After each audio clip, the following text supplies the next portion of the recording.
Damos inicio a la segunda conferencia del programa de actividades académicas que organiza la Comisión de los Actos Conmemorativos por el 189 aniversario de la Corte Superior de Justicia de Lima y la Escuela de Formación de Auxiliares Jurisdiccionales, señalándose a los asistentes que las próximas conferencias se realizarán el martes 26 de noviembre con el doctor Alcides Chinchay y el martes 3 de diciembre con el doctor Lorenzo Montañez González. Doy uso de la palabra al doctor Martín Hurtado Reyes, juez superior titular y miembro de la Comisión de los Actos Conmemorativos por el aniversario de la Corte Superior de Justicia de Lima.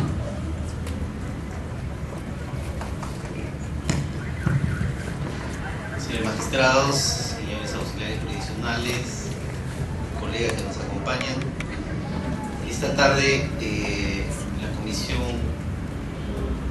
organizadora de los actos conmemorativos por el Día del Juez y el Día de aniversario de la Corte tiene el beneplácito de recibir en nuestras instalaciones de esta sede al doctor Juan Monroy Gálvez, destacado jurista, amplio conocedor del derecho procesal, quien nos va a desarrollar el tema referido al saneamiento 20 años después de la vigencia de nuestro Código Procesal Civil. Contamos con la presencia del doctor Aguado y del doctor Torres, quienes harán el papel de panelista en esta tarde soleada, ya entrando en calor. Doctor Juan, a nombre de la comisión y de la presidencia, la doctora Bustamante y todos los que integramos esta comisión, agradecemos su asistencia a este evento y esperamos seguir contando con su presencia en el Poder Judicial, que es de mucho apoyo para nosotros los magistrados y los auxiliares. Con estas breves palabras creo que damos por iniciado el evento y dejo el uso de la palabra al doctor Juan Monroy Gálvez, quien hará uso del tiempo que sea necesario para el desarrollo de su ponencia.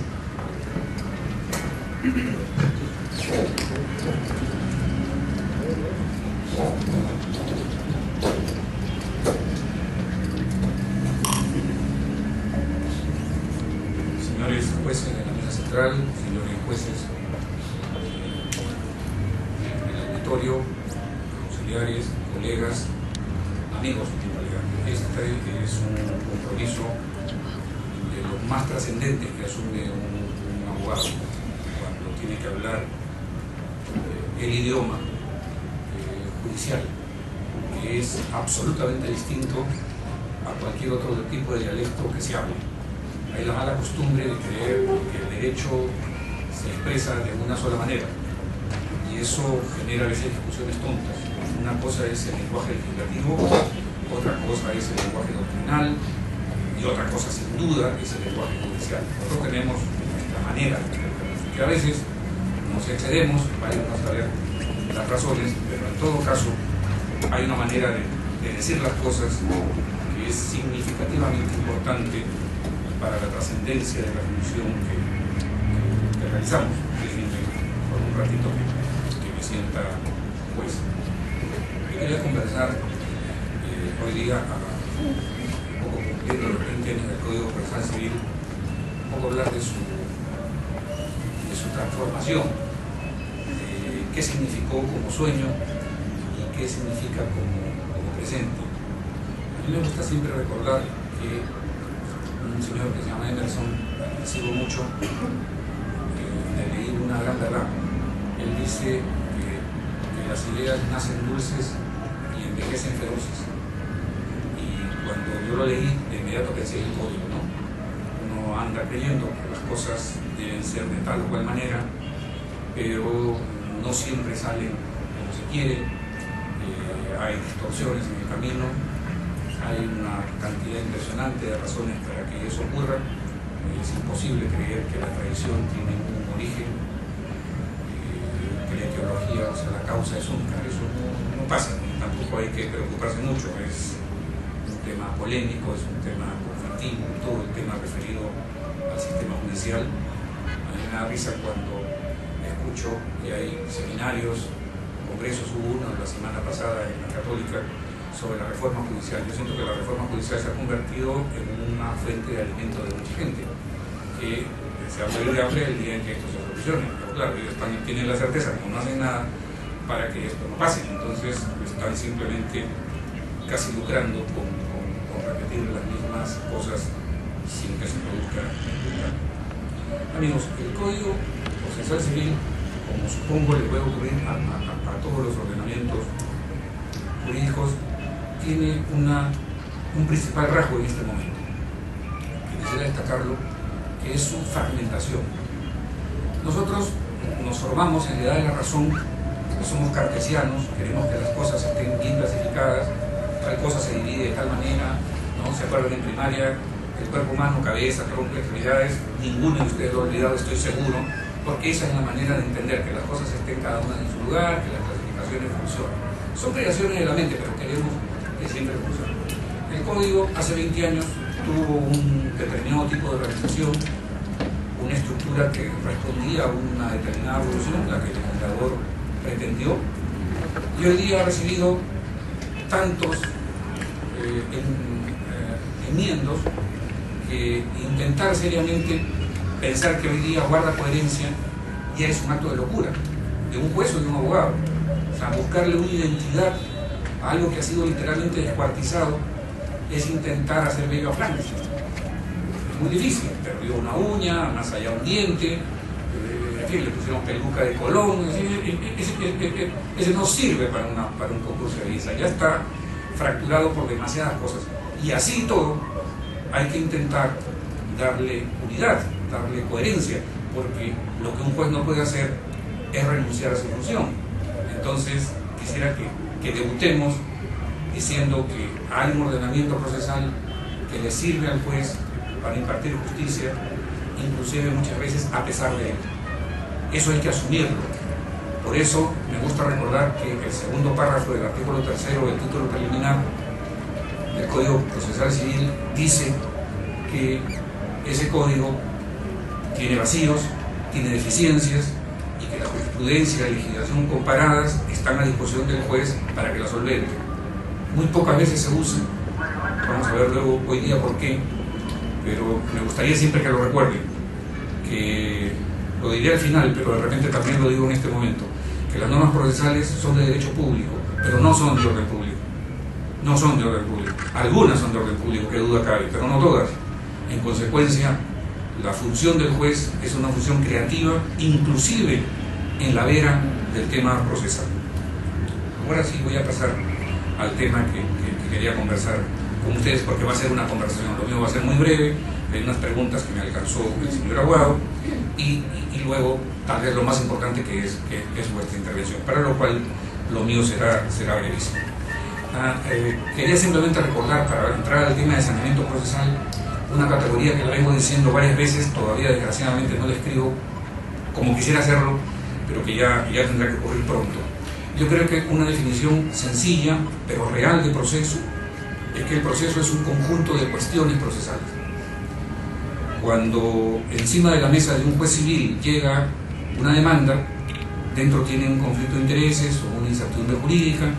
Cuando encima de la mesa de un juez penal llega un caso porque el fiscal dice que es pasible de ser calificado, él tiene una conducta antijurídica que debe de calificarla, investigarla para saber si la sanciona, o encima del juez del contencioso, pues hay una ilegalidad en el ejercicio de la actuación administrativa y él tiene que controlarla y que eventualmente sofocarla si es que así lo entiende.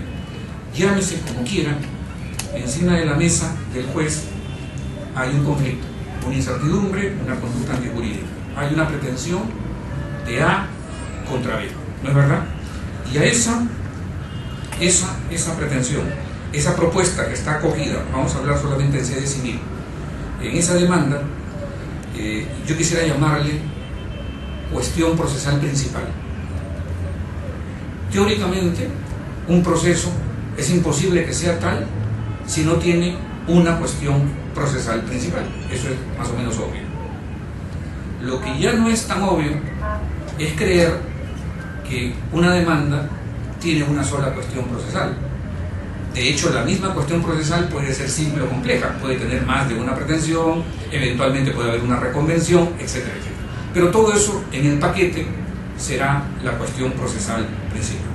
Sin embargo, en el proceso las partes no solo litigan sobre la pretensión, sino litigan sobre muchísimas otras cosas.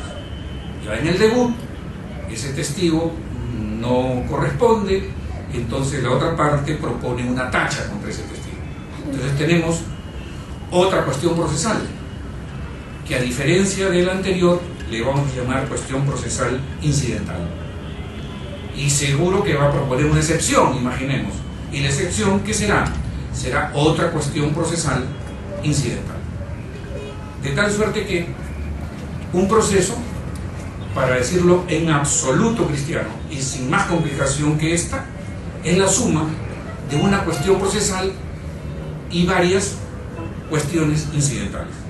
Eso es un proceso. Eso es un proceso. Y si ustedes hasta este momento me han seguido y no los he perturbado, me van a decir, bueno, Juan, está bien, pues ya ese es un proceso, un conjunto de cuestiones, una principal y varias incidentales. ¿Y a dónde va esto? Yo creo que va a un tema esencial, a un tema que es crucial. Esta cosa breve, media tonta que acabo de decir, es más trascendente de lo que parece. En física, todo elemento, en química si quieren también, hay una unidad de expresión, una categoría básica que es el átomo. Los elementos químicos, por ejemplo, pueden tener distinto peso, distinta densidad, acuérdense de la tabla de Mendeleev, seguro que se acuerdan, pero todos tienen una misma estructura, o sea, todos tienen las mismas partes, protón, neutrón, las mismas partes. Esta cuestión procesal, ¿por qué es importante recordarla? Porque nos permite incorporar esta idea mínima de identidad en la estructura al proceso, es decir, hacer del proceso una ciencia. Quisiera explicarles por qué. Eso ya lo dije. Pásale una cosita más. Una más. No sé por dónde. Hay una que dice el título, teoría de la cuestión procesal.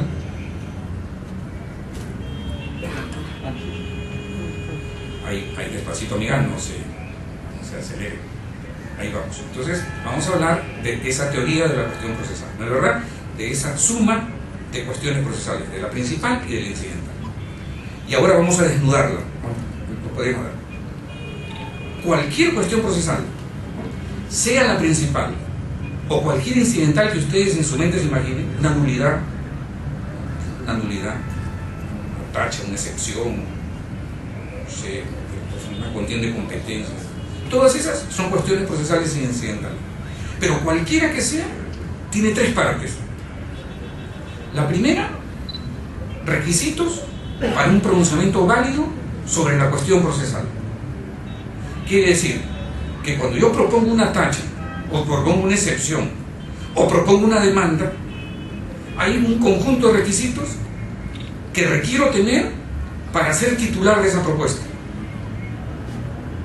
Y si un juez advierte que eso no está, entonces dice de qué tacha, de qué excepción estamos hablando. Pero esa es una primera parte que siempre está en cualquier cuestión procesal.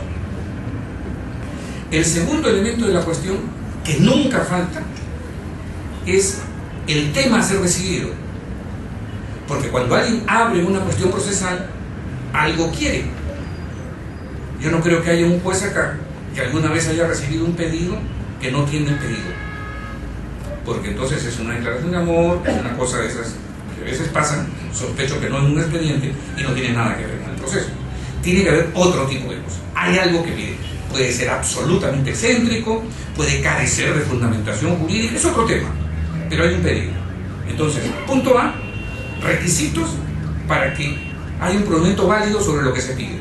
Segundo elemento de la cuestión, lo que se pide. Y el tercer elemento de la cuestión procesal es la decisión. Noten claramente el esquema que está presente. Lo pueden repetir en una demanda, en el principal, o lo pueden repetir en cualquier incidente. Más, menos, eso es lo que tiene que haber. Eso es el mínimo minimorum. Con eso funciona una cuestión procesal, principal o incidental. ¿Cómo se concreta en la práctica una cuestión procesal? En un procedimiento. Es decir, toda cuestión procesal, de una u otra manera, está sometido a un conjunto de reglas procedimentales. Y por eso se expresa en un procedimiento. Un procedimiento que puede ser autónomo y marchar en un expediente, lo que le decimos normalmente cuaderno separado, ¿no es verdad? O formar parte del principal.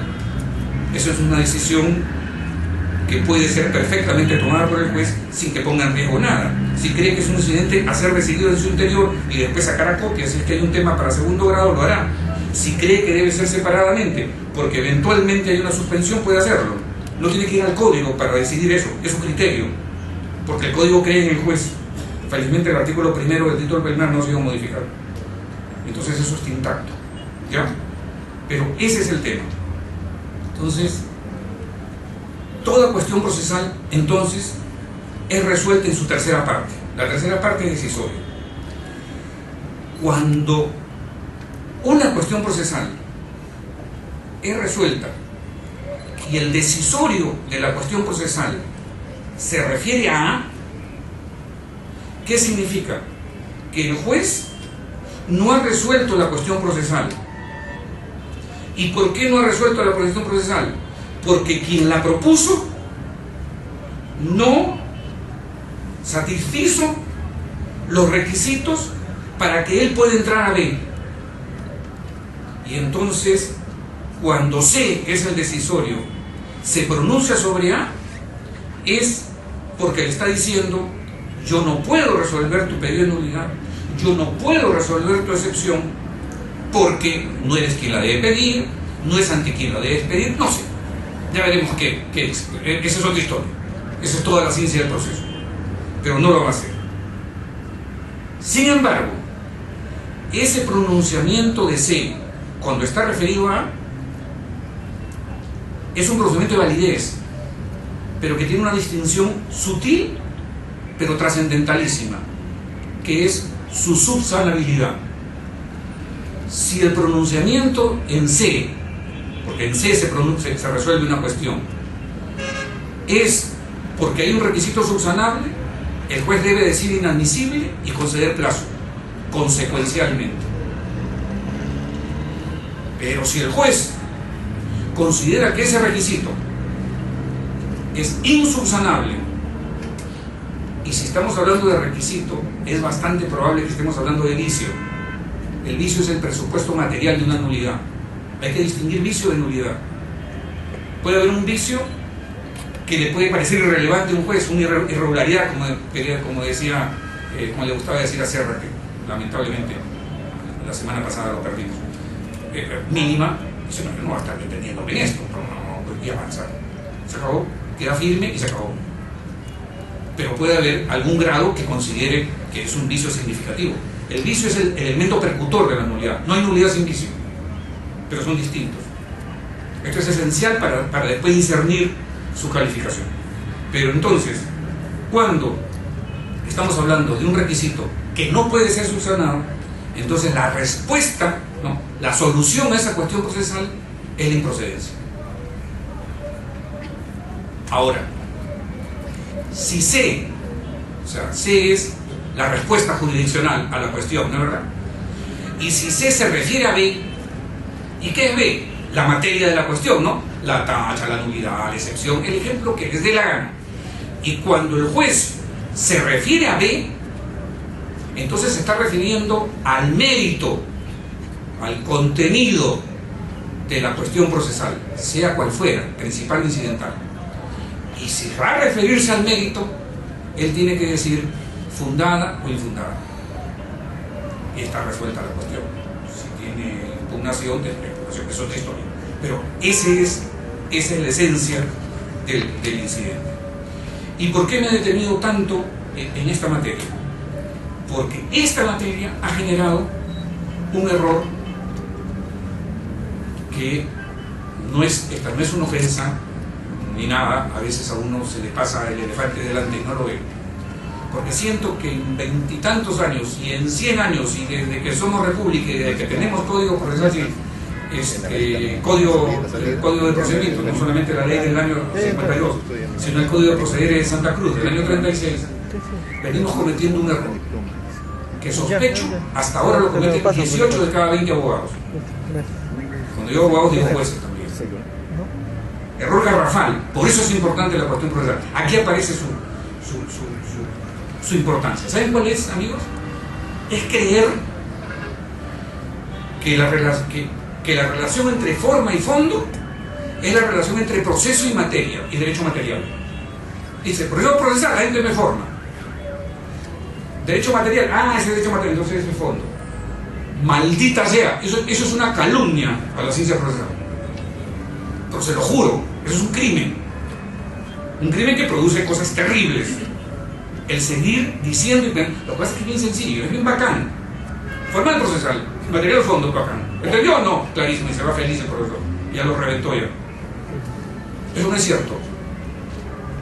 Cualquier derecho material, el que ustedes quieran pensar en él, tiene elementos de mérito, si ustedes quieren de fondo, y elementos estructurales, o sea, de forma. Cualquier instituto procesal tiene sustancia, tiene materia, y tiene también aspectos estructurales, o sea, funcionales, o sea, sirve para, esta es su función, eso es material, y tiene su estructura, pero tienes que realizar tu firma, tienes que acompañar tal, esa es forma del derecho procesal. Forma del contrato de hipoteca, tienes que hacer por escritura pública, esa es forma. Con eso queda tú bien prendado a la seguridad de una deuda con terceros o una deuda que tú tienes. Eso no sé ni me interesa, pero esa es la parte sustancial de la hipoteca. La otra es el esquema formal. No sé si me siguen.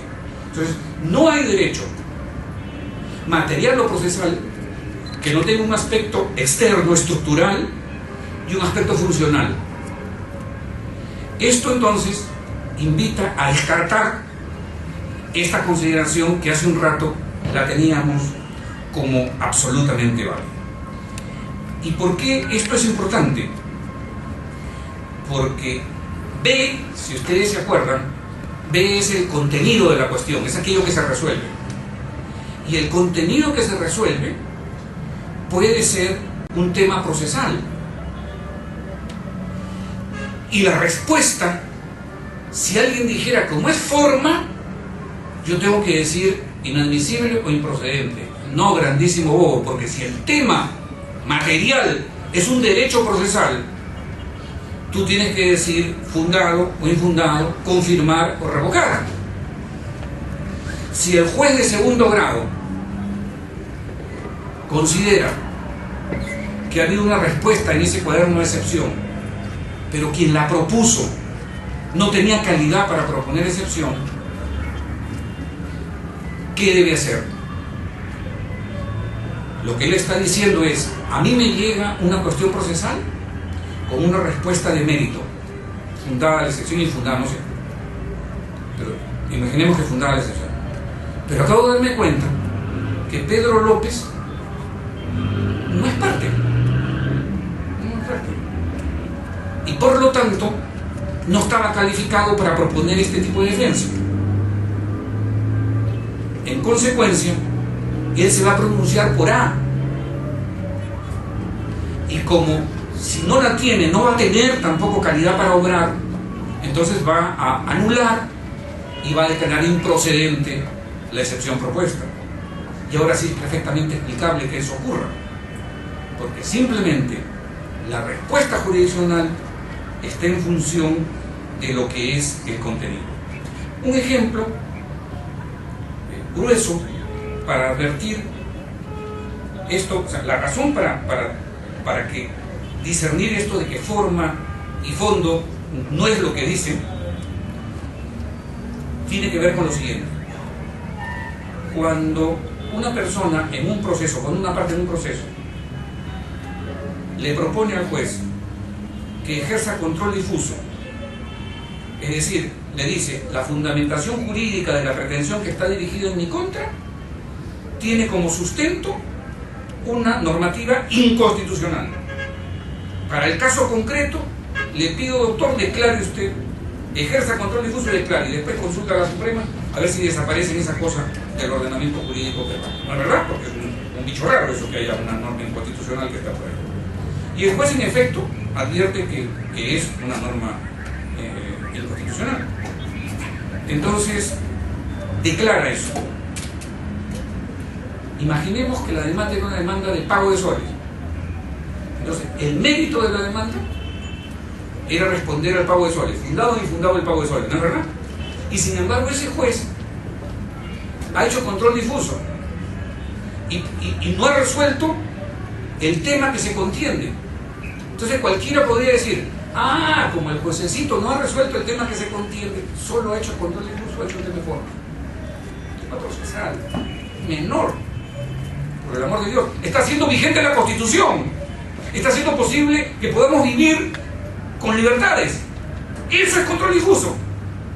Se puede equivocar, yo no estoy diciendo que tiene razón, que no la tiene, es otra historia, pero eso es lo que está haciendo. Entonces no me digan que cuando no se resuelve lo que se discute, se expresa una respuesta menor. Siempre es trascendente, siempre es singular y significativa. ¿Puede pasar, amiga? Vayamos a A. Son requisitos para resolver válidamente la cuestión. Y mi pregunta es, A es procesal o material. Regularmente, usualmente, los contenidos de A suelen ser procesales, porque son requisitos para pretender o para proponer una cuestión. Sin embargo, lamento a los cartesianos que les gusta que todo esté en su sitio. Lo lamento porque el derecho no es blanco y negro, pero hay algunos que quisieran que todo esté en su lugar. Eso hagan en su casa, pero el derecho no es así. El derecho es una expresión, es un fenómeno social de masas, se está viviendo en nosotros.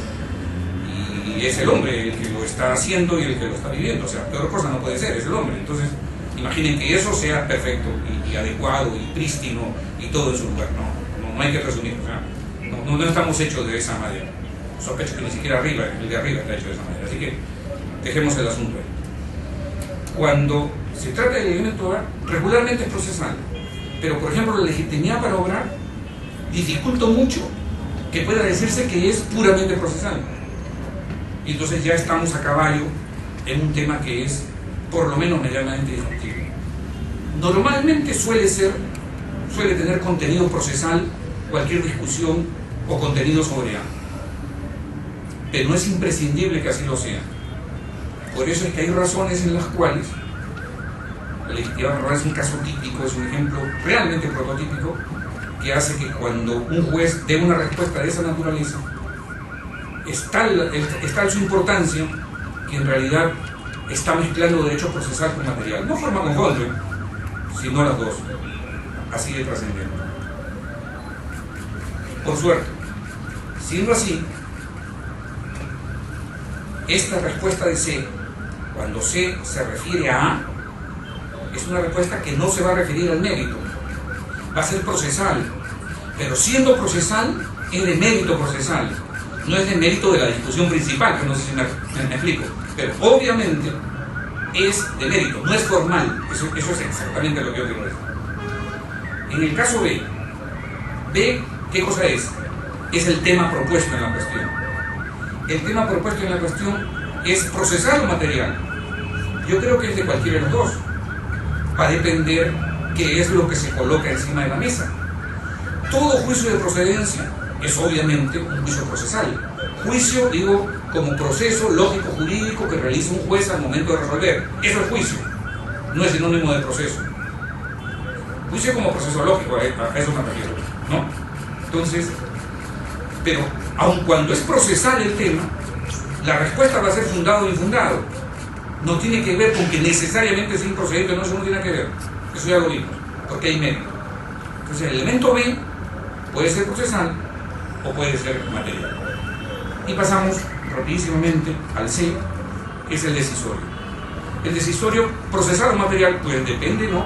Si B fue procesal o B, fue material, y hay una respuesta de esa naturaleza, obviamente la va a tener que contener y no va a haber absolutamente ningún problema. Es decir, lo que importa es que una cuestión procesal se resuelve con inadmisibilidad, si es esa la hipótesis, con improcedencia, si es esa la hipótesis, o con fundabilidad o infundabilidad, si es que se va al mérito. Los dos primeros es porque A ha impedido el procesamiento sobre B.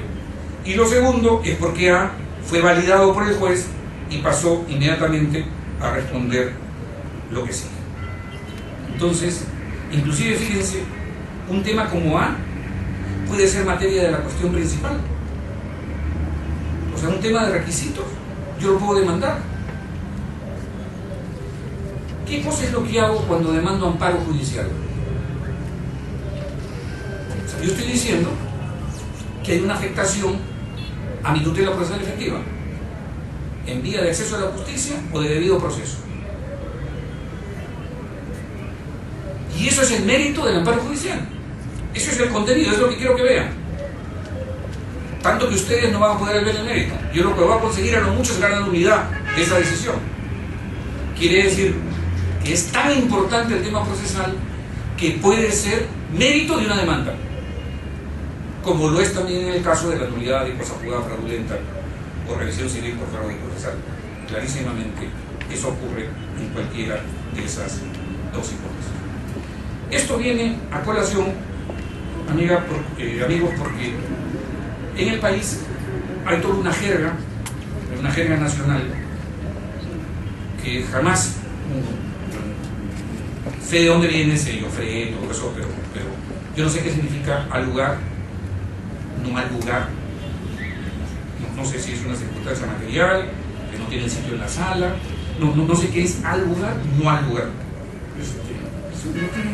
Ojalá que nunca aparezca ya. Voy a jugar allí, no eran excelentes jueces, pero uno no puede seguir eso, bueno, porque si no, no funciona el asunto. Esto es una ciencia. Y entonces, miren el ejemplo, para empezar a terminar, que estoy acabando. El ejemplo de un pronunciamiento cautelar.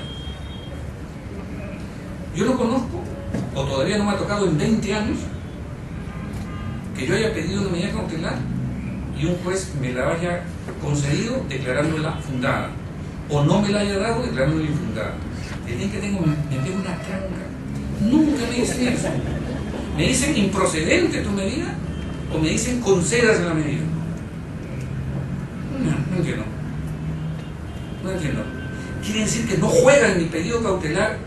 Mi pedido cautelar no abre una cuestión procesal, sí la abre.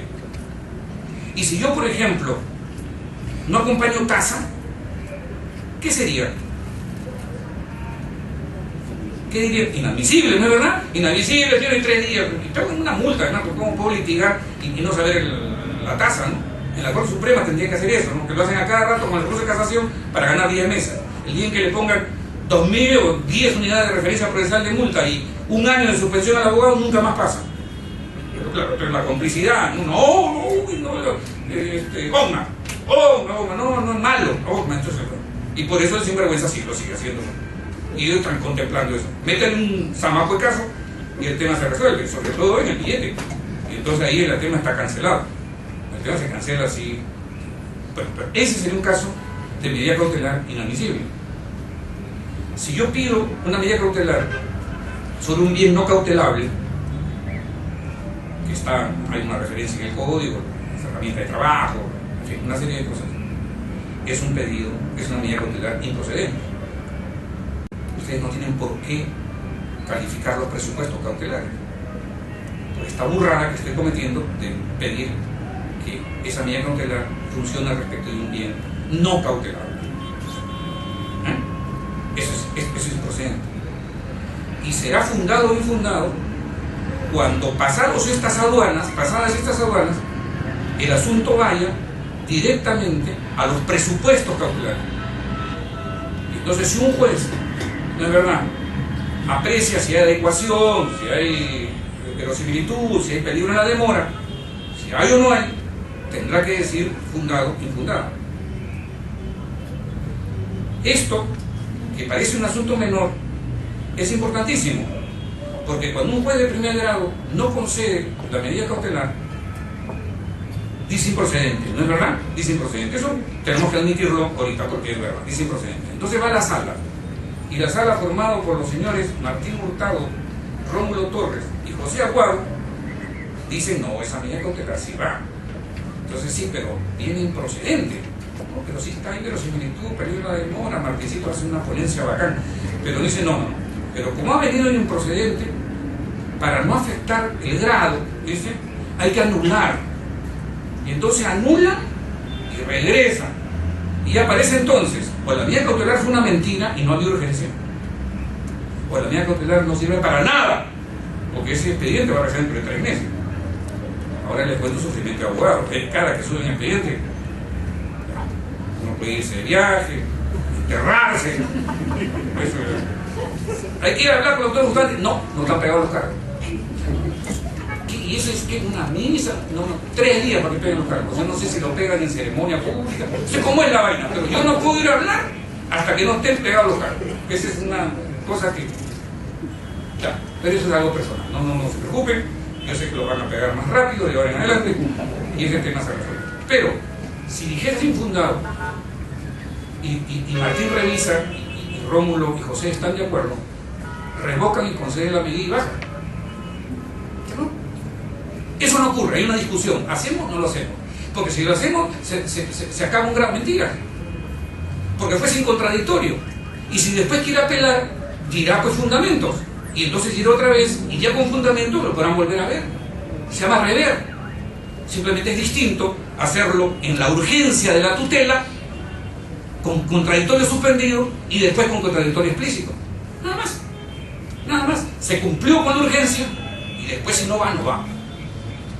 Porque no voy a hablar de esa cosa absolutamente, perdonen, estúpida e irracional de la oposición que tenemos ahí, que nadie ha tenido el valor de salir a decir que es un disparate, ¿no es cierto? Pero ahí está, y vayan a saber para qué es. Pero en todo caso, eso no es tema de mi exposición, pero sí lo otro, sí quería hacerles ver, amigos, si está en su posibilidad, yo quisiera que lo aprecien, pero sería realmente muy bueno que consolidemos categorías jurídicas procesales para usarlas, o sea, limpiemos el panorama, y eso nos puede permitir un procedimiento mucho más efectivo. Yo cierro con ese artículo 128, que es una manera de recordar varias cosas. Que en el Congreso no se puede creer. En el año 2003, todo esto que les dije lo propuse, ese artículo 128 está en el documento de Celia Jus. En el 2003 se entregó a Celia Jus, se entregó al Congreso Celia Jus, y obviamente esta precisión del artículo 128, que es esencial para todo lo que aquí se ha discutido, no aparece. No aparece porque a nadie le importa, porque es preferible, en fin, hacer todas las miserias humanas que se hacen en el Congreso, pero menos dedicarse a algo serio como intentar una reforma legislativa que valga la pena. Yo tengo acá un listado de unas preguntas que me dio el doctor Aguado, que me alcanzó por la tarde, pero creo que no es el momento. De repente conversamos, en fin, hagan lo que quieran, pero no quisiera empezar a apabullarlos y estar hablando como un imbécil tanto. Gracias por su atención.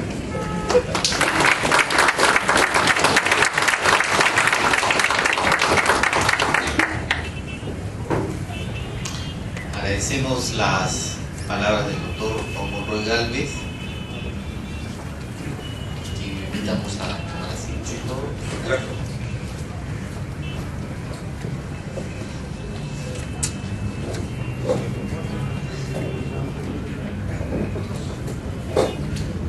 Tenemos ahora la intervención del doctor Aguado, quien en su condición de panelista hará uso de la palabra por el término de 5 minutos. Doctor Aguado, tiene.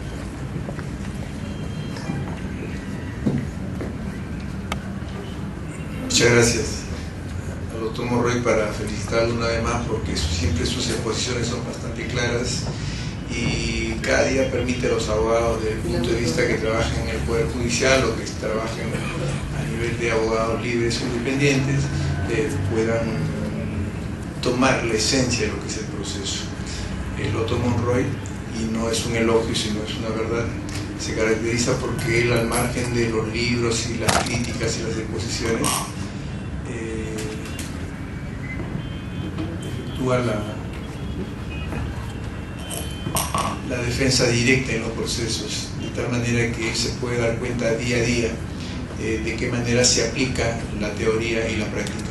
En ese contexto, y como estamos convocados para el tema de saneamiento procesal, y el enunciado era los 20 años de esta institución, yo a manera de pregunta le quería formular al doctor, dentro de toda esa actividad teórica, práctica, docente que practica, que nos pudiera decir cuál es la diferencia que nota desde que se creó el código en la actualidad, teniendo en cuenta de que cuando se creó el código, los que estábamos en el Poder Judicial, todos acá en la mesa, fuimos muy rigurosos al principio en aplicar el texto para la calificación de la demanda, de tal modo de que eran muchas improcedencias y después con el tiempo se fue perfilando el concepto y dándole más prioridad al principio de la flexibilidad, a la finalidad del proceso.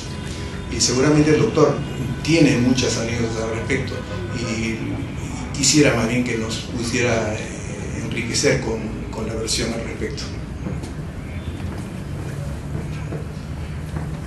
Muchas gracias, José, por todo. Más bien sí quisiera recordar que esos primeros momentos del código, cuando se empleaba con el rigor que correspondía, no se estaba negando tutela.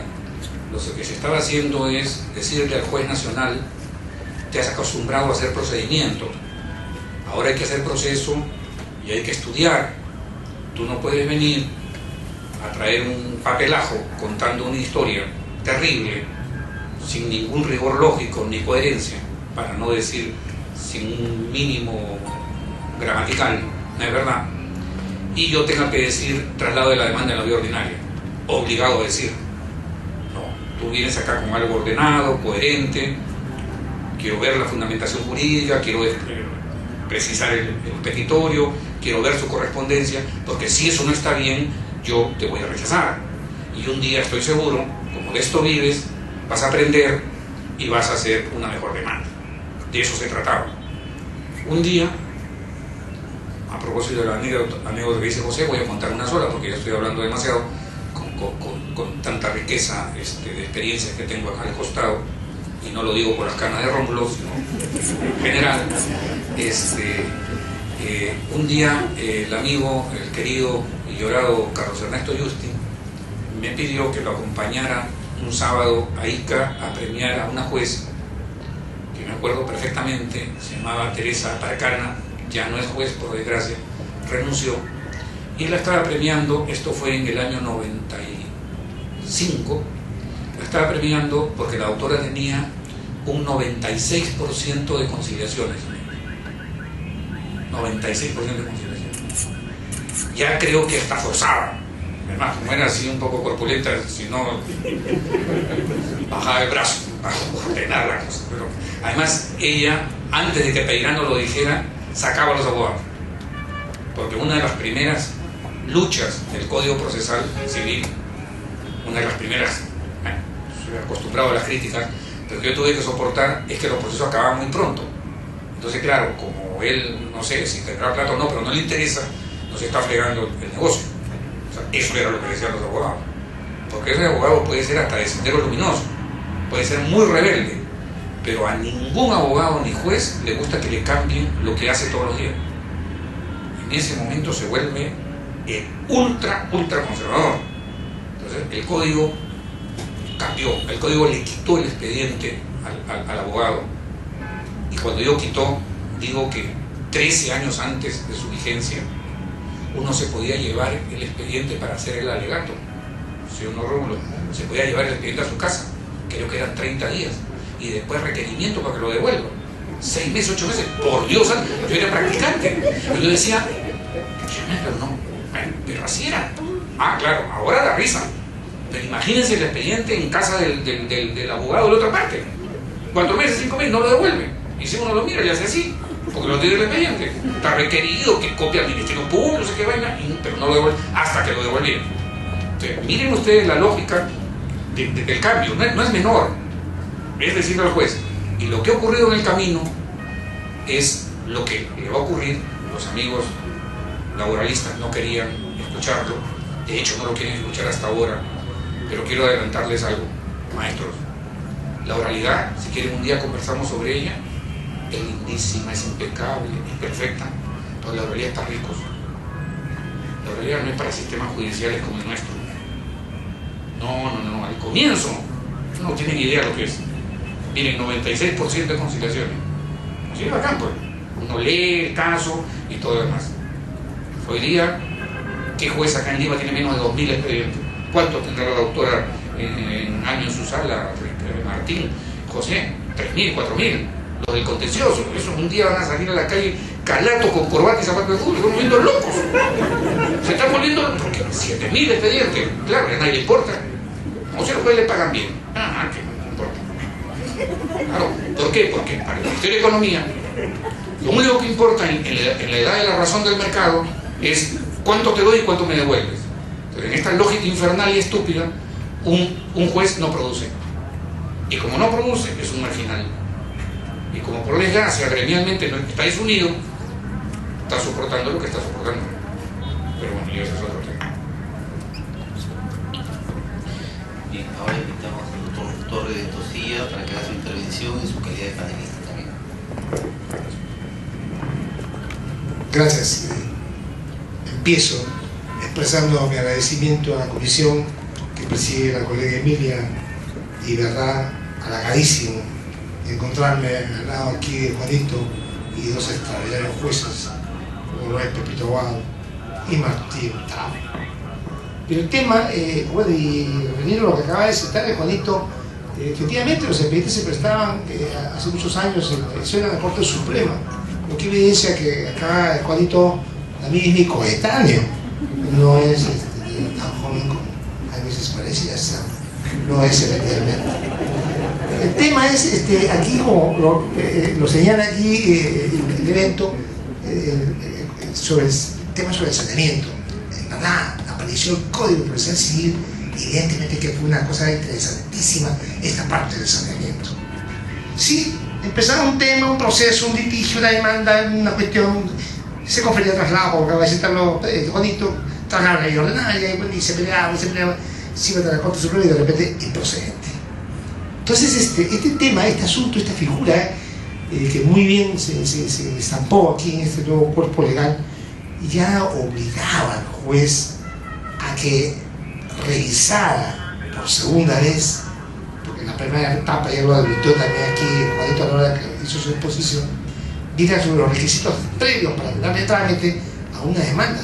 Pero aquí en la etapa, esta etapa del saneamiento vive aquí el nuevo filtro, la nueva revisión, la nueva calificación y otras expresiones que dicen los teóricos, los dogmáticos, los doctrinarios, que para mí fue algo realmente bueno, porque ya no había lo que acabo de citar, todo un recorrido tremendo, espantoso de años para que dijeran improcedente, ¿no? O no correspondía hacerlo de esa forma. Pero bien, pero ahora hay una inquietud, señor Juanito Monroy. Esta resolución que es el saneamiento y que se ha puesto en el código que dice autosaneamiento, yo veo y advierto que es a veces susceptible de ser cuestionado vía apelación, pero los teóricos dicen que es un paso nada más de una etapa de la postulatoria a la siguiente etapa y no resuelve en buena cuenta nada, siempre y cuando resuelve cuando hay excepciones propuestas. Pero en el caso que no lo haya, esta resolución merece ser apelada y a continuación le hago otra inquietud. Cuando un proceso el juez declara saneado, en este caso específico un amparo, y luego termina el mismo juez, el mismísimo juez, en el momento de sentenciar, dice que es improcedente la demanda, ¿no consideraría usted que este juez tiene responsabilidad? Por el punto el inicio de la pregunta, ¿no? Estamos ante un auto de saneamiento y la pregunta es si ese auto de saneamiento es impugnable. Yo advierto lo siguiente, y quisiera dar un dato estadístico que me gustaría lo recuerden. A los sistemas del Common Law no hay que copiarles mucho. hay que copiarles aquello que no cuesta, porque los gringos tienen plata. Entonces no hay que copiar lo que cuesta, porque entonces mejor no copiamos. Porque uno va a traer algo acá y hay que poner 500 millones y si no, no va a dar ni uno. Entonces es por gusto, es traer una institución, por gusto. Pero ellos consiguen, en base a un reforzamiento del primer grado, que menos del 18% de las sentencias del primer grado son apelables en los Estados Unidos de América. Y eso sí me parece destacadísimo. O sea, el mecanismo de apelación es tan complicado, además de costoso, pero complicado en términos jurídicos, el que se admita una apelación, que el 18% se apeló, sin perjuicio de la cantidad de casos que se arreglan antes. Entre otras cosas, por un sistema de costos y costas radical, que lo tenemos en el código pero que no se aplica. Es cierto que requeriríamos algunas cosas, como que los contratos estén sellados, firmados y guardados en el colegio de abogados para que no se hagan a posteriori, pero tendría que pagarse aquello que la parte ganadora, aparte tener que devolvérselo íntegramente más intereses. Entonces, en ese momento la gente ya no va a demandar. A ustedes los tienen hartos porque demandar es casi gratis en el trabajo. Y por encima hay algún torpe por allí que además es torpe, un demagogo, ¿no? La justicia es gratuita. ¿Por qué diablo va a ser gratuita? O sea, tanta gente, miles de personas trabajando, es gratuita. ¿Por qué es gratuita? No te pelees, pues. ¿Por qué tiene que ser gratuita? Sino que suena muy bonito. Gratuita. Y defiende la gratuidad. Pero vaya payaso y no sabe justificar por qué tiene que ser. No hay ninguna razón para que sea gratuita. Acá hay gente trabajando, que hay un costo operativo, hay que asumir esa responsabilidad de pedirle a un juez tutela y todo lo que eso significa. Bueno, pero regreso. Si el auto de saneamiento se expide sin que haya habido actuación del emplazado, o sea, de la parte demandada, esta persona no tiene derecho a impugnar. Es natural, pero es absolutamente natural. O sea, hay una cosa en la cual, si ustedes asumen una posición lógica al interior del proceso, no puede ser que una parte tenga tanto derecho como para incrementar el costo del proceso con una actitud arbitraria. Se llama el principio de lo deducido y lo deducible. Señor, usted tiene 30 días para cortar la demanda, 10 días para excepcionar. 10 días para excepcionar. No hago nada. Martín saca el saneamiento. Apelo porque no has mirado, no sé, la caducidad. Improcedente la apelación. ¿Cómo va a ser? Si yo le planteé la caducidad, Martín desarrolla una teoría distinta a la mía y no cree que hay caducidad, apelo, pues me voy donde Emilia, pero está bien, eso está muy bien. Yo nunca planteé nada, pero apelo, porque hay que ir buscando un cuadernito de un incidente, porque por ahí algo pasa en la corte. Yo tengo amigos, entonces por ahí se cae. Y encima ni me multan. O sea, este dato de error es excelente. Eso no está en el código, no puede estar todo, pues. Pero es obvio que ese saneamiento, ¿por qué? Porque cuando es declarado de esa manera por el juez, es un acto oficioso del juzgador, es una calificación que en su opinión eso está produciendo, y el otro tuvo el derecho, el deber adicionalmente, no derecho, el deber, el derecho y el deber de coadyuvar a la validez del procedimiento. Y entonces no, porque yo tengo que ganar tiempo, entonces yo soy pillo, pues, yo me callo, y después qué mal está todo, y pum, apelo. Eso es un tema radical. Si es lo otro, clarísimamente no. Eso es. La segunda inquietud, ¿cuál es? la segunda inquietud era acerca de que un juez habiendo declarado señala el proceso y tiene la sentencia de no proceder, que advierte seguramente no es la vía que dio seguirse, que el contenido de la demanda no era para esa vía, sino era para otra.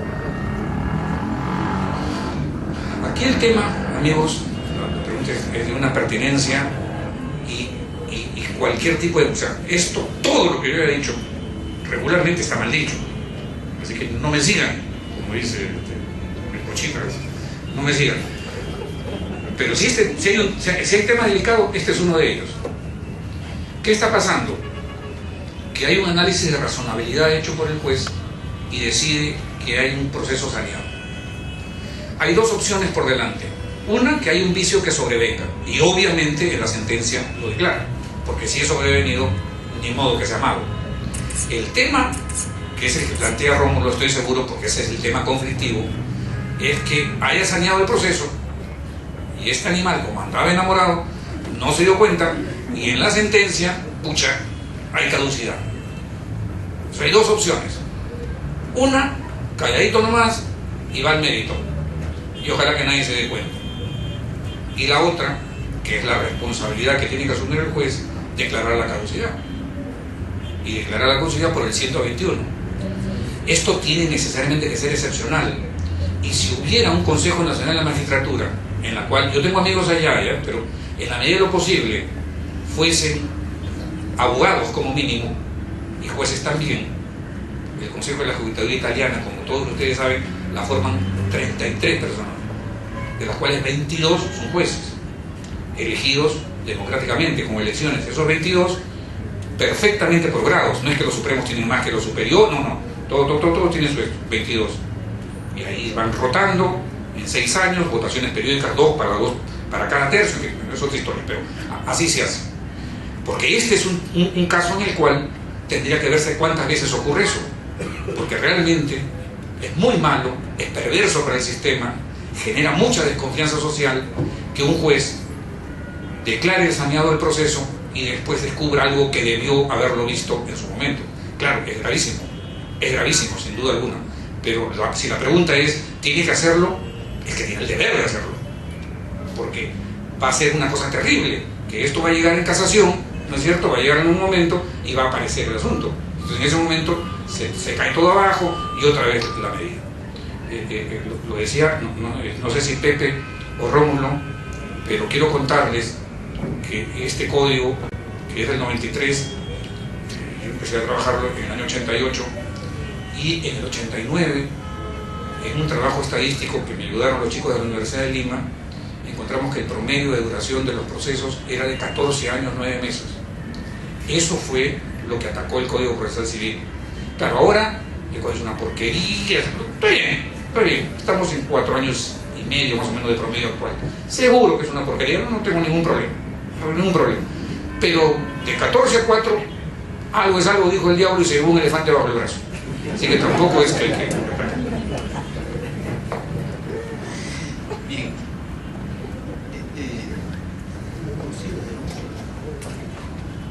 Quería también hacer una pequeña intervención, si me permite, doctor Juan. La tesis de la cuestión procesal es muy interesante. Le he tomado alguna atención por ahí desde que usted empezó a escribir sobre esto. Me preocupa el engranaje que ocurre entre las cuestiones procesales y los actos decisorios, ¿no? Porque si el proceso es el conjunto de cuestiones procesales, principales e incidentales, básicamente me parece que la tesis está vinculada a las propuestas de las partes, ¿sí? Relegando en un segundo plano, le da la sensación a los actos decisorios, es decir, a la figura del juez como lo quiere nuestro código, como director del proceso. Entonces, dentro de la tesis de la cuestión procesal, ¿qué papel de trascendencia o secundario tienen los actos procesales? Es decir, los actos procesales realizados por el órgano jurisdiccional, porque obviamente la cuestión procesal postulada, principal o incidental por las partes, obviamente también puede entenderse como acto procesal. Me interesa saber qué papel juega en la tesis procesal, de la cuestión procesal, la actividad jurisdiccional, ¿no es cierto? Por un lado, esa es una de las preguntas que me ha dado vuelta varias veces. Y en segundo lugar, plantearle dos situaciones que he visto particularmente en la práctica, ¿no? En la práctica judicial se rebasa y los códigos se quedan chicos en esta situación. Nos ha tocado la oportunidad de ver expedientes en los que, por ejemplo, el juez, dijo usted, estaba enamorado, ¿no? Se olvidó de sanear el proceso y termina sentenciando el expediente sin haber pasado por el saneamiento, y obviamente las partes no se dan cuenta. Nos ha tocado ver expedientes en los que tampoco se han fijado puntos controvertidos o hechos controvertidos, como prefiero llamar, y el primer argumento de la apelación es ese. O sea, alguien se lo guardó sabiendo que el juez lo omitió,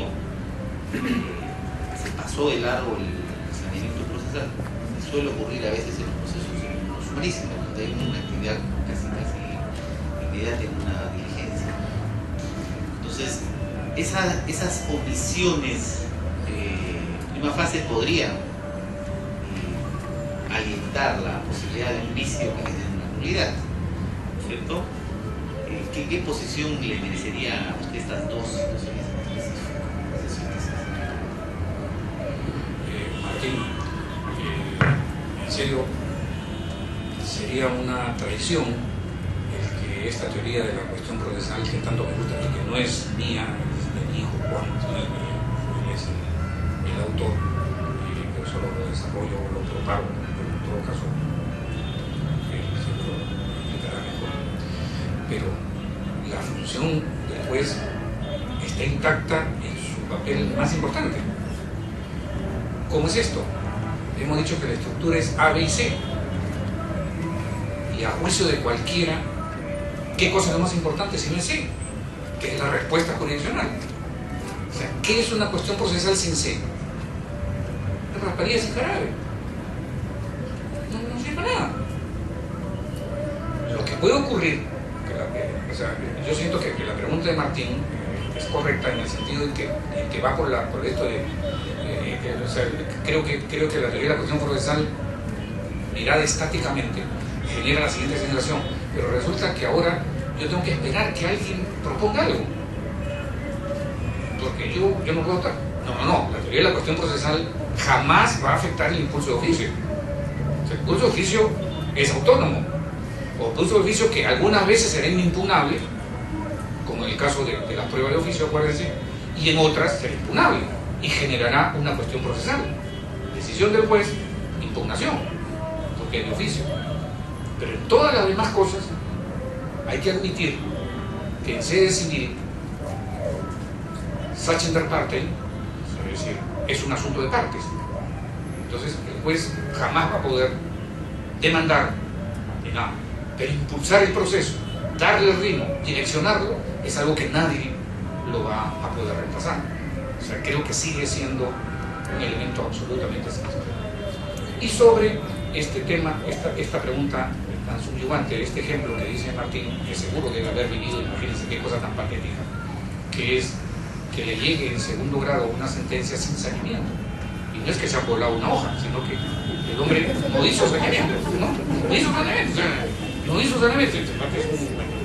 Este ingeniero que está en primer grado a cargo del caso ha cometido una violación.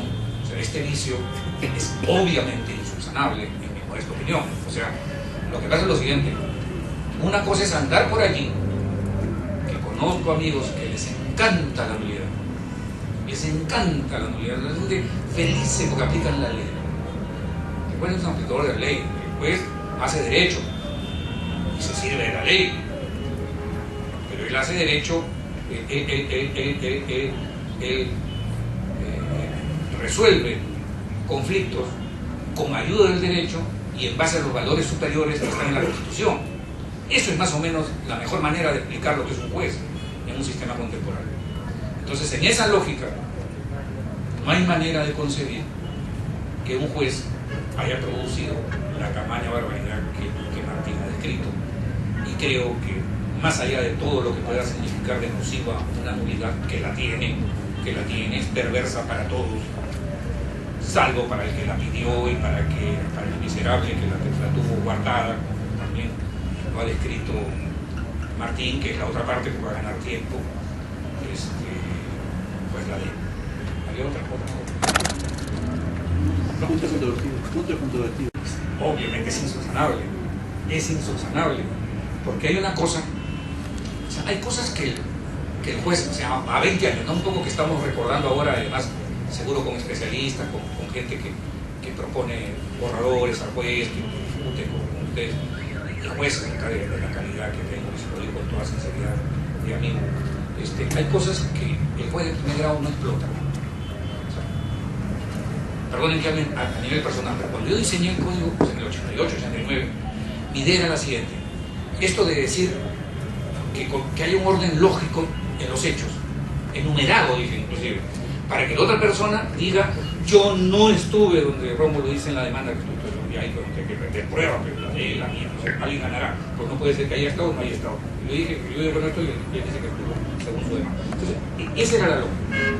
Y iban a haber algunos hechos sobre los cuales no haya discusión, pero sí se ofrecieron medios probatorios. Esos hechos se descartan, ¿no es verdad?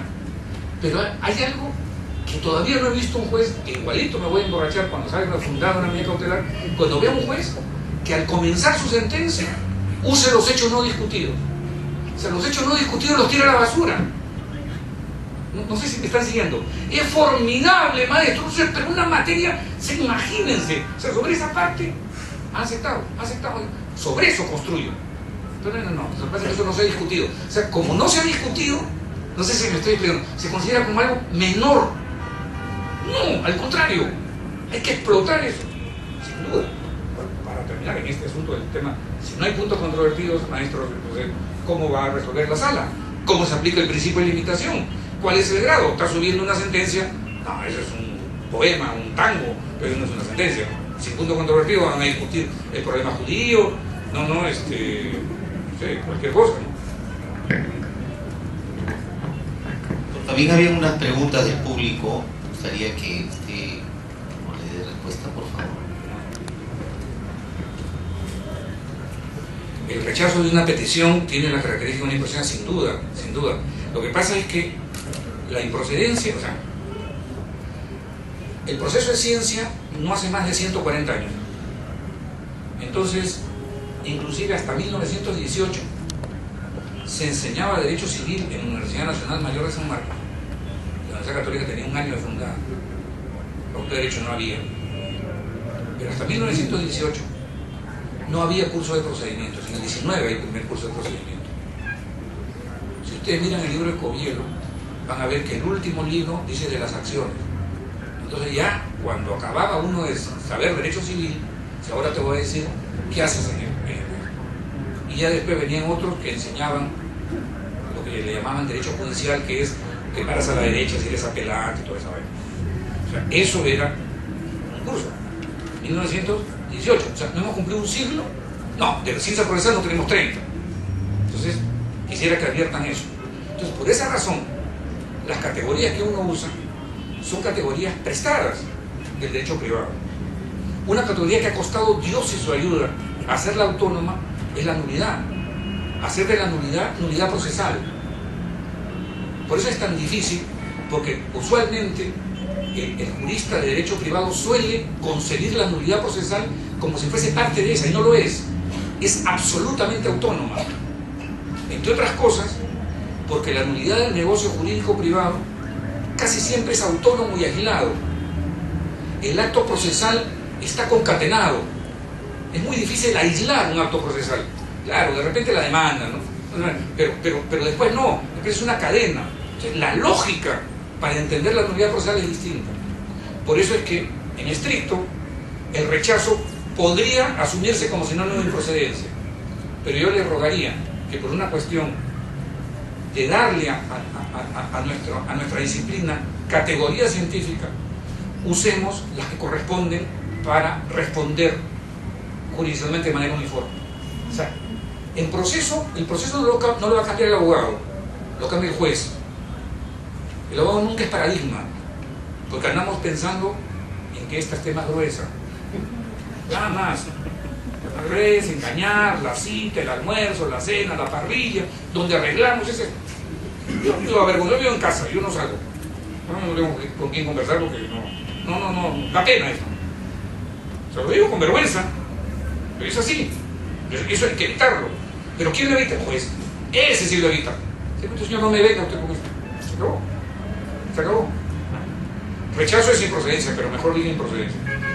El control difuso se realiza en etapa de sentencia, pero puede realizarse o aplicarse en cualquier etapa del proceso con límite perfectamente, con el límite del contradictorio, sin duda. Escuche siempre la otra parte. Este límite del contradictorio, o sea, hay una confusión poco feliz entre actor de oficio y no conceder contradictorio. Yo les ruego como amigo, como pata, nunca actúen de oficio sin contradictorio. ¿Saben qué? Le da calidad a su decisión. Para resolver, precisen tal cosa. Doctor, ¿y por qué precisa? No, porque puede pedirle una... Precisa, señor, tengo una idea, precíselo. Y después hacen esto de oficio. O sea, de oficio no significa lo otro. Significa que nadie le ha pedido, que ustedes han advertido. Pero lo que no puede es llegar a un mazazo así, de arriba, como la bomba atómica de Hiroshima. Hay que hacer eso. Ese espacio no descalifica la actuación de oficio.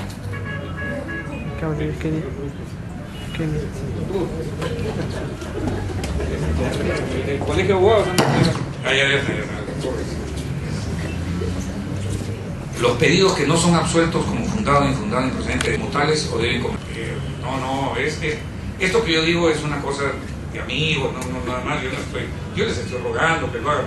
Ustedes no tienen por qué, no tienen por qué. Claro que si mañana ustedes empiezan a usar eso, la alegría sería más. No voy a beber, pero sí sería muy grato que esto ocurra, no es nada más que eso. No es ejercicio absolutamente de ningún poder. Cuando alguien ejerce poder, deja de imaginar. Y cuando deja de imaginar, deja de investigar. Y cuando deja de investigar, solamente lee el peruano. Eso está mal. La inadmisibilidad de plano, ejemplo, la tacha, está en el punto A, B o C. No, la inadmisibilidad, o sea, alguien propone la tacha y usted califica de inadmisible. ¿Usted qué está haciendo? La tacha es B y usted en C está declarando A, porque le está diciendo tu tacha no tiene, no sé, tasa, no sé si hay tasa por la tacha, no me acuerdo. ¿Hay tasa? Bueno, si da la tasa le doy 3 días. Está declarando inadmisible, ¿no? Nada más. O sea, es clarísimo. La pregunta y la respuesta. Se puede declarar nula la resolución final de un proceso no contencioso porque se declaró saneado el proceso. ¿No es esto? Que ahora hay saneamiento y no. Se puede declarar nula la... Esto no estaba en el 88, maestros. Se puede declarar nula la resolución final de que en realidad es procedimiento no contencioso porque se declaró saneado el proceso. O sea, en medio se declaró saneado el proceso. No sé qué tan malo sea, ¿no? O sea, dice que el juez andaba entre pico y naca, pero mire qué curioso, este vicio no me parece tan grave, no sé qué tanto afecta. Entonces, con toda sinceridad, no sé qué tanto afecta. O sea, no hay definición, no hay cosa juzgada, es un estado de firmeza, discutible en sede contenciosa si es que da para la naturaleza. O sea, es un estado, nada más. ¿No es cierto? Tanto que muchos se desplazan hacia otros funcionarios no jueces para darle paz al juez porque estar en esto. Entonces, sin duda es algo irregular. O sea, hay que siempre mire, o sea, la categoría de subordinalidad es muy difícil, no hay un elenco de cosas. Pero básicamente mire usted tutela procesal y específicamente la afectación a la defensa, que es una de sus manifestaciones, no es toda. Si no hay eso, el asunto funciona, creo. Al opinar porque se declara infundada una excepción de naturaleza de acción, este es el código del 12, de naturaleza de acción, y luego, es penal, perdón, el animal soy. Y luego opinar por no haber mérito para acusar, pero usted se va perfectamente. No estamos percibiendo una contradicción, al opinar porque se declara infundada la naturaleza de acción, y luego por no haber mérito para acusar.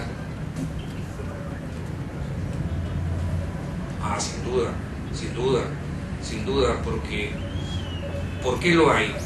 Porque está diciendo, ¿no? En esto está diciendo que la conducta antijurídica no tiene naturaleza punitiva como para ir a sede penal y luego no haber mérito para acusar. No puede ser, porque si ya la excluyó, ya no hay ninguna calificación para hacerla. No tiene ningún sentido. O sea, si ha dicho que no es un ser humano, luego no puede decir, y además no tiene partida de nacimiento. Pero si ha dicho que es una tortuga, ¿cómo va a tener partida de nacimiento? Es obvio que ya no la tiene, claro. Perdone, pero este es penal, pero me salvé. Por lo menos en el consejo me hubieran puesto. En una oportunidad se valoró la prueba, pero se declaró improcedente la demanda. ¿Ello importó juzgamiento o puede volver a demandar? A ver, en una oportunidad se valoró la prueba, pero se declaró improcedente la demanda. ¿Ello importó juzgamiento o puede volver a demandar? No, el tema es que se declaró improcedente la demanda y el tema es que usted aprecie si su retención está a tiempo. Básicamente me estoy refiriendo a razones de caducidad o de prescripción extintiva. Ese es el que tiene que ver. Inclusive usted en una nueva demanda, si es que estuviese apta y no hay ningún problema de tiempo, usted puede usar prueba trasladada y de ese proceso que acabó traer ese remedio probatorio y sin necesidad de volverlo a usar, porque no está invalidado. Pero el hecho de que usted pueda volver a demandar no tiene que ver con el medio probatorio, tiene que ver con el plazo. Si usted demandó una responsabilidad extracontractual y demandó en el año 10 meses y le clavan una improcedencia y todo lo demás y después quiere volver a demandar, buenas noches los pastores, porque ya pasaron los 2 años, ¿no es cierto? Pero esa es por otra razón que no tiene que ver con la... Bien, agradecemos la presencia del doctor Juan Monroy, a quien le solicitamos... ¿Hay una pregunta más? ¿Una pregunta más? Bien, el doctor Torres quiere hacer una pregunta adicional. De ninguna manera creo que podemos dejar de lado la presencia tan importante acá en Juanito, y quería proponer una inquietud y que lo esbozó en su exposición. El 637 del Código Procesal Civil, mi querido Juanito, habla sobre la admisión y el rechazo de la medida cautelar. Más adelante está refiriendo sobre la oposición que cabe a la parte afectada. He visto que muchos colegas jueces dicen, oiga, la oposición no... he visto que ante los señores litigantes, los colegas abogados, interponen un recurso de apelación. Le dicen, no cabe apelación, aquí cabe oposición. En unos casos lo rechazan y en otros casos estoy viendo que los jueces dicen, adecue usted su recurso de apelación. Juanito, quería yo ver cuál es tu apreciación sobre este tema. Sin perjuicio de que lo conversemos alguna vez con calma para un poco desarrollar toda la idea. Solo un ejemplo. En el Common Law, la medida cautelar se llama injunction. Cuando un juez de primer grado da una injunction, la concede y se ejecuta. Y dentro de los 15 días hábiles siguientes, cita al proponente de la medida y que se la ha concedido, y cita al afectado con la medida a una audiencia ante él para discutir su actuación. Ya se actuó. Y a partir de esa discusión, él se ratifica o varía o la deja sin efecto la medida cautelar. Es una audiencia de injunction, porque hay información que podría no tenerla en ese acto. Eso es lo que hay en derecho comparado.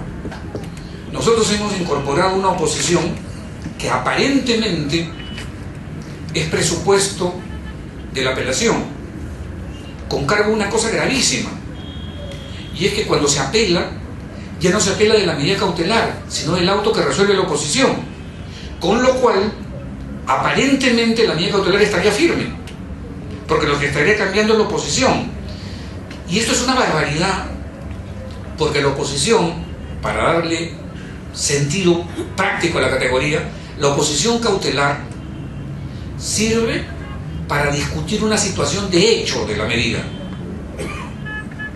Mire, doctor, a mi patrocinado lo han demandado en este terreno por $200.000. Yo le acompaño acá una pericia que este terreno está hoy día en $3 millones. Miren lo que está impidiendo vender. O sea, acá hay una cosa en la cual él perfectamente sabe que con uno de los lotes está 3 veces satisfecho. Entonces, temas de esta naturaleza, temas fácticos referidos a la cuestión cautelar, son los que se discuten en oposición. Y en apelación se discuten los presupuestos cautelares. Los presupuestos, yo creo que no hay adecuación. ¿Cómo hay un tema de esta naturaleza si no es patrimonial? ¿Cómo va a pedir un embargo? Está chiflado. Es un tema de adecuación, un tema de verosimilitud, un tema de peligro eventualmente de la contracautelar, pero es un tema de ejecución, un tema de la causa. Me parecería discutible en todo caso, pero en lo otro sí. Entonces, desgraciadamente tenemos algo inventado, nadie sabe quién lo ha traído, nadie ha escrito decentemente 10 líneas para entender esta cosa, pero se produce el desmadre, se hace ley y la gente se pone se pone debajo de la silla y dice, ahora que los jueces vean qué hacen. Entonces pasa absolutamente cualquier cosa. Es terrible en lo que ponen. O sea, pero creo que una respuesta, amigos, sería si un día, entre amigos, jueces, nos reunimos, nadie tiene que hablar de ningún caso, simplemente se organiza una discusión de este tema y se estandariza una salida. Eso es lo que hay que hacer. O sea, no estoy pensando en plenos, en esas cosas que más son cosas de jolgorio y todo lo demás y que nadie hace caso, sino algo en la cual uno previamente establezca esto. O sea, lo que pasa es que los abogados, los jueces, como ustedes comprenden, no son tan abogados como todos nosotros, y a los abogados nos pueden decir cualquier cosa, viejos, feos, renegones, neuróticos, pero no nos pueden decir que no tenemos la razón, porque eso es lo único con lo cual trabajamos. Entonces eso no lo aceptamos. Entonces, por eso es tan difícil discutir sobre derecho, porque cada uno se pone en su cueva y dispara, y no quiere aceptar absolutamente nada, que es una cosa que hay que ir venciendo, ¿no? La intransigencia. Yo vengo esto, como bien dice Martín, proponiendo lo de la cuestión, me interesó mucho eso.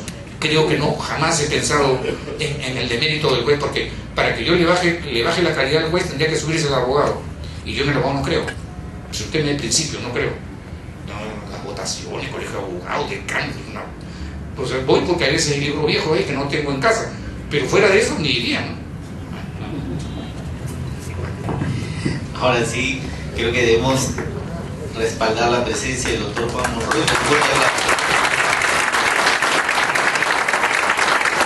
Y hacemos la entrega de este certificado que es otorgado por la Escuela de Formación de Auxiliares Jurisdiccionales de esta Corte y en nombre también de la Comisión de Actos Conmemorativos.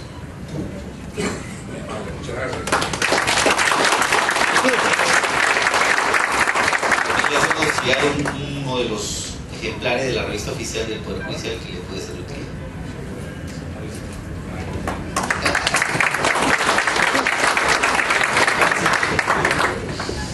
También le hacemos entrega de su diploma por la participación al certificado emitido también por el doctor Negra Flores y por el doctor B.A.B., encargado de la presidencia, al doctor Rómulo Torres Ventosilla.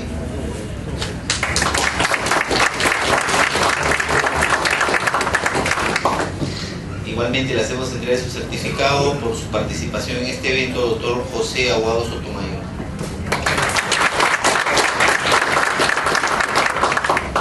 Y por su presencia, quedamos muy agradecidos. Hasta la próxima.